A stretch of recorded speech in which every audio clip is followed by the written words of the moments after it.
ഭ്രഷ്ടാചാരങ്ങനെ ലംഘിക്കാനായി പെൺമണിമാരെ മലകേറ്റി അകവും പുറവും കൊള്ളയടിക്കാൻ നിയമിച്ചുള്ളത് ഒരു പോറ്റി.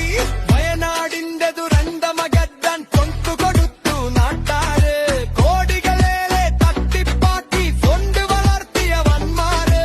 ആശാവർക്കരെ റോട്ടിലിറക്കിയ ഭരണക്കാരന്മാരപ്പ. അക്രമ ഭരണവും അഴിമതി ശരണവും കാരണഭൂതം അവരപ്പ. കപടതയുള്ളൊരു സർക്കാർ ഇവിടെ